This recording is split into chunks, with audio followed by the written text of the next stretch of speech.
Thanks for joining us. I'm Megan Roberts. An employee at a Whitehorse Elementary School has been removed from their job after allegations of harm towards students at Selkirk Elementary. In a letter to parents, the school principal says she became aware of the allegations earlier this month. It goes on to say the school is now gathering more information about the allegations. The principal says they're following the Safer School Action Plan, which includes involving the RCMP, who may be on site in the coming days. The letter says the Yukon Department of Education has not received any information to indicate there are ongoing safety concerns. 2 Alberta men are in jail after police seized a loaded handgun and more than 1.5 pounds of suspected crack cocaine in Norman Wells, Northwest Territories. RCMP say officers investigated a disturbance on Saturday at a rental property in town. They say police got there and could see what they believed was crack cocaine in plain view. Officers arrested 5 people and got a warrant to search the property. Police also recovered 19 grams of suspected methamphetamine, prescription drugs, and 18 cartons of illegal cigarettes. 37-year-old Devin Salisbury and 42-year-old Robert Weber, both of Alberta, are facing multiple charges. Those include possession for the purpose of trafficking and a host of firearms charges. The 2 men remain in custody. It's being described as the first of its kind in the North. The First Nations Bank of Canada and the Canadian Infrastructure Bank have approved a $9 million loan to a 100% First Nations-owned construction company in the Yukon. The money will be used to complete Castle Rock Enterprises' new facility in Whitehorse. The 31,000 square foot building will house offices and shop space. Castle Rock is part of the economic arm of the Champagne and Asiatic First Nations. The company has been in business for 30 years. The new money and the new building bring new plans for expansion. With this infrastructure loan in place, it's going to allow us to expand our operations and allow for us to look at other lines of business here locally within the territory, but also look at expanding, further south. The funding announcement was made today at the 8th Annual Arctic Indigenous Investment Conference in Whitehorse. It runs until the end of the week. A public health advisory remains in place in Yellowknife for possible exposure to measles. The NWT Chief Public Health Officer says a person got measles on a flight. That case was confirmed on Saturday. There are possible exposures in a number of locations across Yellowknife. Dr. Cami Candola is urging people to stay home if they're feeling unwell and check their immunization status. This person did not have protection against measles, so that put that particular individual at risk. And of concern for myself is that we've seen a decline in measles uptake in our young children. What we do know in 2019, almost 90% of 2-year-olds had at least one measles-containing vaccine, and that had dropped down to about 82% in 2024.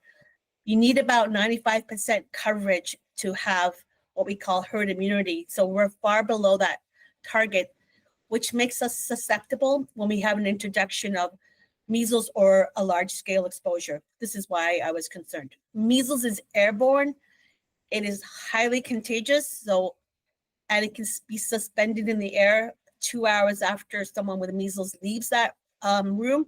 So if someone was exposed to measles and was not protected, 9 out of 10 people in that situation, when they're not protected, end up, unfortunately, getting measles. So this is why it is really important that people who are not protected stay home, call 811 or Yellowknife Public Health for further guidance, but stay home until they receive further instruction. So if someone had immunity to measles, either by getting 2 doses of a documented measles-containing vaccine or contracting measles, unfortunately, they have excellent, almost 100% protection against acquiring measles through an exposure. Candola says measles has an incubation period of 10 to 14 days. She says we're at the point right now where people might start to see symptoms if they're unprotected. Symptoms include a dry cough, runny nose, and inflamed eyes. Candola says people with symptoms who are not protected against measles should stay home and contact Yellowknife Public Health. There's been a resurgence of the virus across Canada this spring. More than 1,000 cases have been reported so far, including 265 in Alberta. These measles exposures are putting a damper on an always popular and much anticipated sporting event in Yellowknife. Senior Super Soccer, which was slated to start tomorrow, has been postponed. The tournament draws kids from the NWT and Nunavut to Yellowknife. There's no date yet on when it could be rescheduled. Organizers say they'll wait until public health officials give the all clear. Meanwhile, Yukon's top doctor says it's likely that the territory will see its first case of the measles within the next few months. That's because air travel is a way of life for much of the population, including travel to locations with confirmed cases of the disease. And now that we're starting to see a case in Northwest Territories, I think that also increases the likelihood that we're going to get a case here, especially due to the strong travel connectivity between the Yukon and BC, Alberta, and other places where we know that there are rising numbers of cases. Rana Day recommends that all Yukoners make sure their measles vaccinations are up to date. Yukon has a vaccination rate against the virus of roughly 80%.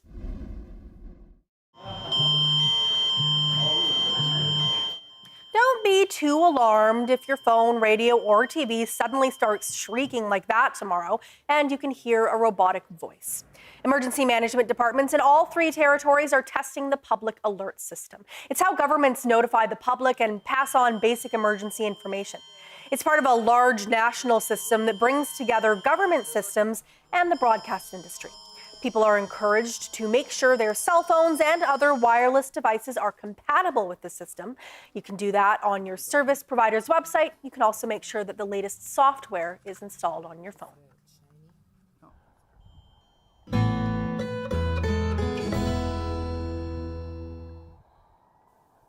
Cardinals are gathered to elect a new head of the Catholic Church. On the eve of the conclave, many Canadians hope the next pope will build on the progressive approach of Francis. In 2022, Pope Francis apologized for the conduct of some members of the Catholic Church in residential schools. Juanita Taylor reports from the Vatican. There's a sense of anticipation here in Rome. This morning, the College of Cardinals met for the last time before voting begins, and people from around the world have come to find out who they will pick, including Canadians. I do want a Catholic Italian pope, though. I want to see a Catholic church where I'm proud to be a member of, and that means that we're all loved and that we're all equal. There were 133 cardinals from 71 countries voting, mostly selected by Francis himself, the most diverse ever, like this cardinal from Chile. He says he's grateful to be here and is excited to participate in the conclave. How can we have a new pope who also captivates hearts? Austin Ivory wrote 2 biographies of Pope Francis. And I think the world is looking for a peacemaker, a prophet, somebody who embodies, who's a friend of the poor, who is a prophetic sign of hope in a world which badly needs it. But there is also a feeling of expectation, uncertainty. I want to see action. We Indigenous people are done with words. This residential school survivor says the next pope needs to do more for Indigenous people, including releasing archival records from that legacy. Well, I want the pope that's going to be chosen to not have a record of any allegations of child sexual abuse. I want him to have a clean slate. This Dene elder led a delegation from the Northwest Territories to the Vatican to meet with Francis in 2022 and ask for an apology for the harms the church caused. He really was very compassionate. Antoine is optimistic the next pope will, like Francis, be engaging. I hope that the next pope would be someone that would be progressive, someone that could be able to work with our people. And given the shape and size of this College of Cardinals, any outcome is still possible as they get to work choosing the next pope. Juanita Taylor, CBC News, Vatican City. The claims period for 2 classes in the First Nations Child and Family Services and Jordan's Principal Settlement is now open. First Nations children who were removed from their homes on reserve between April 1st, 1991 and March 31st, 2022, and their caregiving parents and caregiving grandparents can now submit a claim for compensation. There are free supports to help you fill out your form. And mental health and wellness supports if you need them. Learn more and submit your claim at fnchildclaims.ca. Hi, I'm Vanessa. Vanessa likes gymnastics. She loves soccer. She loves to ride her bike. She loves to stay at the park as long as she can. She shows me every day that she can do anything she puts her mind to. The War Amps is able to provide Vanessa with the devices and support that she needs because of the generosity of the public. Nothing will stop her. Any help that she ever needs is right there because of your generosity. Thank you.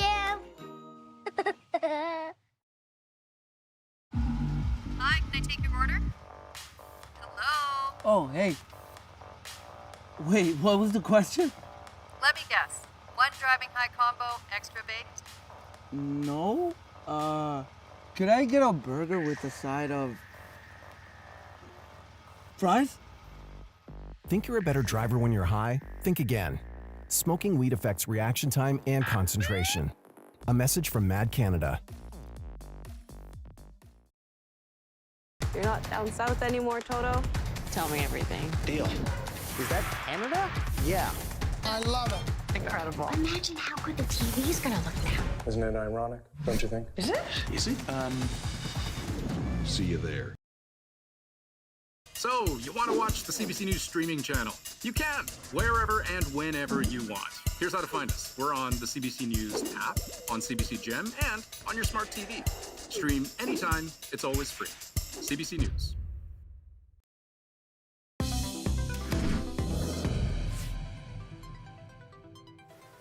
It's been called a crisis and one of the most dangerous things facing youth in the Northwest Territories: drugs. Sahtu leaders held a meeting last month to talk about it, and now the Dene Nation is doing the same. More than 30 Dene leaders are in Yellowknife to talk about how to handle the drug crisis. Avery Zingle was at day 1 of the meetings. Dene Nation kicked off 3 days of meetings today addressing the drug crisis in the territory. Decho Grand Chief Herb Norwegian calls it a genocide. He says people in the territory are dying from drug use, and he's one of many leaders pushing for a task force to tackle this problem. Every individual down the valley needs to have some kind of drug counseling ability. You have to be able to identify and be able to talk to the young people or the people that have these addiction problems. Every one of us need to have some kind of training or some kind of ability to know how to deal with these kinds of things. You know, as people are flopping and dropping like flies on the street, we need to know exactly what to do and how to deal with it and how to give them help. Dene National Chief George McKenzie wants a task force too. Let's get something done. This is where the task force comes in. Let's find the money. This is where the task force will come in.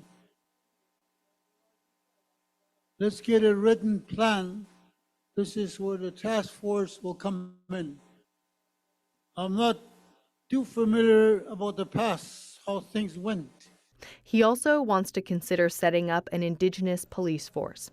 Dale Cox knows about Indigenous policing. He's a former police officer who left the force to work for the Lakeshore Regional Police on Driftpal Cree Nation in northern Alberta. He says policing requires governance structures like a police commission, and Indigenous police still face challenges. They don't always have the same tools or resources, things like forensic testing or drug dogs. And he says finding money for these forces can be a challenge. Every First Nation police service in Canada is funded $35,000 a member less, and nobody can tell us why.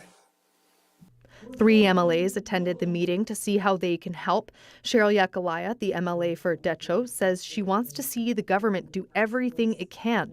She says youth and communities are deeply affected by drugs, some coming to school high, and she wants a renewed focus on opportunities for youth to pursue helping careers like doctors and nurses and lawyers. We can support our young people to move into those types of professions, because that's what we're going to need. Right now we're talking about the healthcare crisis we're almost in the Northwest Territories. Now we're talking about the drug crisis we're in. So needing to work together. So this is a great opportunity. Paul Andrews chairing the meeting. He says talks about the task force will continue well into tomorrow. Avery Zingle, CBC News, Yellowknife. Work is underway to build a new low-barrier shelter in Iqaluit. It's an initiative led by the Ukutak Society. A low-barrier shelter is one that doesn't turn away people who are intoxicated. Right now, the structure's steel frame is being built. The Ukutak Society says so far everything is going to plan. So you can see the outline of the whole building. It's like 3 floors. It's quite shocking to have it live in your imagination all this time and then to see it start to materialize.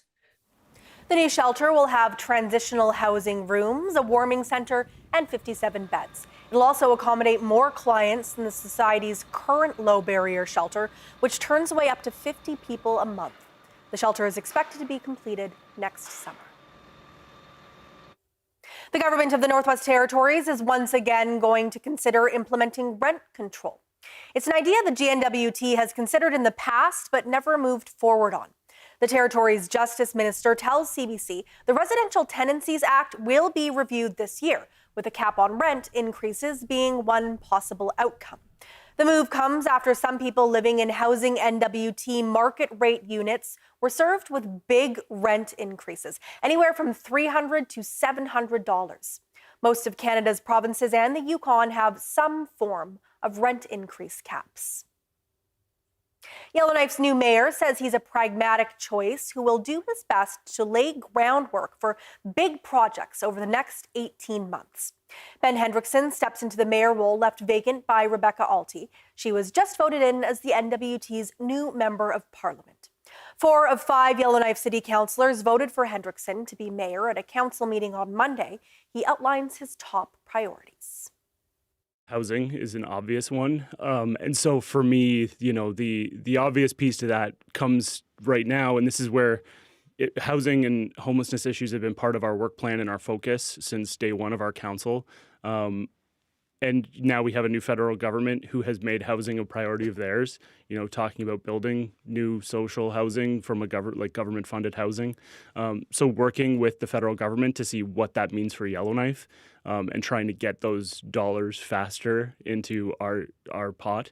Related to that is, of course, working with the GNWT to get land transferred from the government of the Northwest Territories to the city. We've tried in many different ways and iterations to do that, and I think just keep pounding that issue in order to make sure that we can get those lands, because without land under the city's control, it's hard to then sell it on to potential developers in order to build new housing or to work with Housing NWT in order to get that housing built. The other big thing that I think is a real opportunity is around supporting the YKDFN around their land claims.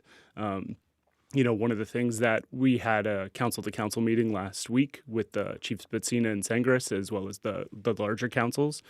And I think there's a real opportunity to work with them on issues important to them, but that also then further the economic progress of Yellowknife as a whole and the region, as well as with other Indigenous governments and other Indigenous peoples from across the Northwest Territories, Nunavut and Canada, who live in Yellowknife. And I think that's those are the two big opportunities that I see. Hendrickson's appointment means there's one vacant seat on Yellowknife City Council right now. He says there are 3 options for that seat: a by-election, leave it vacant, or appoint someone eligible. Hendrickson says council will discuss those options in 2 weeks. The town of Hay River says its 2025 breakup season is over. All the ice has passed through the Hay River into Great Slave Lake, and water levels have dropped. The town made the announcement Monday afternoon. It thanked the Emergency Measures Organization and locals for their good communication and preparedness. Hay River says the Emergency Measures Organization will now turn its attention to preparations and monitoring for wildfire season. And while rivers are ice-free at Hay River at Lidlequin Fort Simpson, it's on the move. Jonathan Antoine shot this footage yesterday, a sure sign that summer is around the corner. Another sign of summer is the opening of community pools, but for people in Ross River, Yukon, it's not happening. It'll be at least another year before the pool there reopens. The pool has sat empty and unused since 2018, and the building was condemned following an assessment in 2023. Last summer, after exploring what could be done to repair it, it was still deemed unsafe. The chief of the Ross River Dena Council says the lack of information is frustrating. Our young youth and our children are going to be without that pool for another year. We have a building sitting there and it's not been in use for years now, so we'd like to see a plan come out of these reports and these assessments of the structure of that building. Loblaw hopes this pool will return soon. He says it's important to citizens' well-being. Excitement is in the air in Nunavut. North of North has officially been renewed for a second season, and the production is preparing to return to the territory. The Arctic comedy series has broken several streaming records, according to the CBC. It is the most watched new series on CBC Gem since the platform's launch. And internationally, it's made it into Netflix top 10 lists in 27 countries. Series co-creator Stacey Oglock McDonald says the feedback she's received has been heartwarming. We've seen comments about like favorite lines that were said over the course of season 1, or seeing people talking about the will they won't they between Siaya and Cook, and feeling the emotion of some of the tougher scenes that really that talk about some issues that our communities have to face. One of the familiar faces in the show is Iqaluit Mayor Solomon Ava. In season 1, he played the character of Lazarus, an elder who shares wise words with others in his community.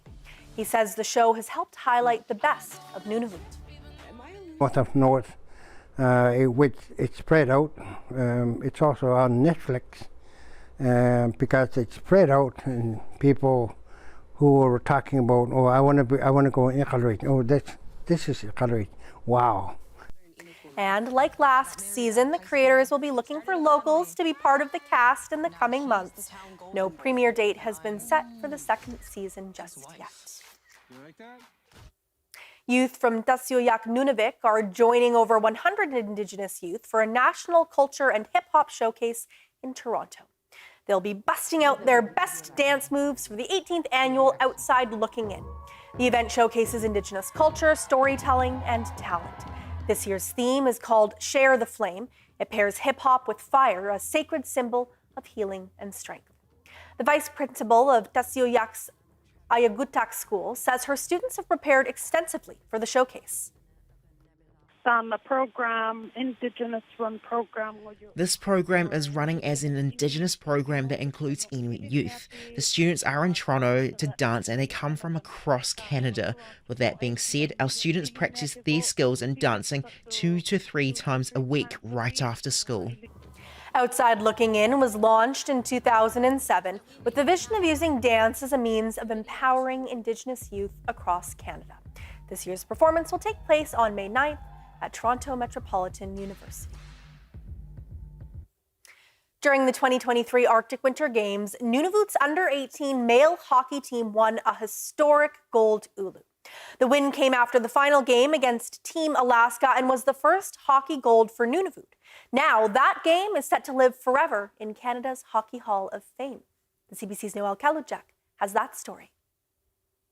Nunavut hockey fans will see some of their hockey heroes honored in Toronto this summer. The U18 Arctic Winter Games male hockey team will be going to Toronto to be inducted into the Hockey Hall of Fame. Coach David Clark says it was an honor.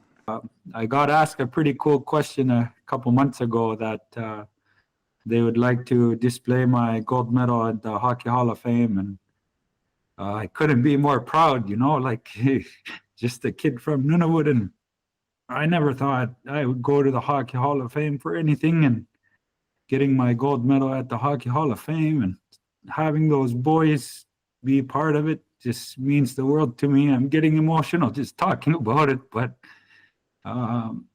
pretty cool. The interest from the Hockey Hall of Fame began when Coach Lee Barter from the Mimico Minor Hockey Association visited the Hockey Hall of Fame and told them about Team Nunavut's gold medal. And when we explained that several of the players who won the first ever gold ulu at the Arctic Winter Games had been participant on one of the prior trips, the Hall of Fame was very interested in getting a jersey or indeed a gold ulu from that team and to commemorate that trip. The ceremony will take place this summer in Toronto. Noah Kaludzak, CBC News, Rankin Inlet. The Laura Gauthier Volleyball Tournament wrapped up last weekend in Rankin Inlet, Nunavut. It's one of the biggest sports tournaments in the territory. There were 15 women's teams and 7 men's teams. Teams from Rankin Inlet won first, second, and third in the women's division. And in the men's division, a Rankin Inlet team came first, Nauyat second, and Joe Haven third. Carol Takiruk is a coach for Joe Haven. She wasn't expecting her team to be in the top 3, and she says it was an awesome feeling. We felt really, couldn't believe it, because I always tell my boys to have fun. It's not all about winning, it's just to have fun and make memories. So I didn't expect to go in 3rd place. Takiruk says the next trip is to Iqaluit for the Arctic Winter Games territorial tryouts. Now, let's take a look at your weather.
And that is Northbeat for tonight. For news anytime, go to cbc.ca/north. Thank you for watching. I'm Megan Roberts. Have a good night.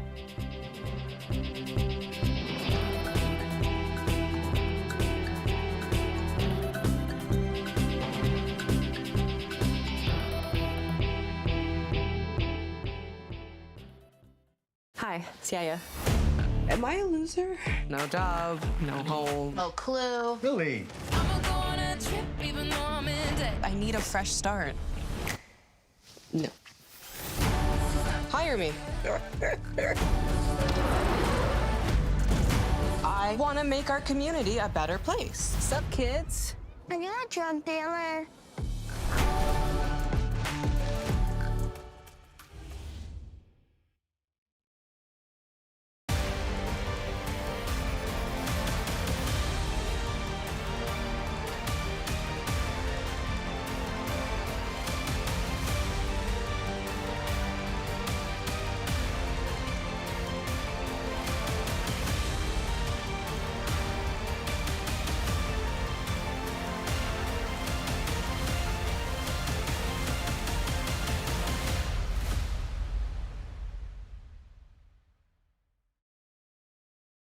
Sabrina Sohal.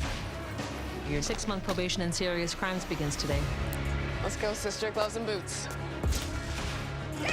Don't discount her instincts. She'll follow them with or without you. You lied to me. You played me like I was one of your marks. I could be on the other side of the world right now. You've gone soft. You need to be focused on the long game. Who has more fun than us? Everybody. The only person you can count on is you, yourself, alone.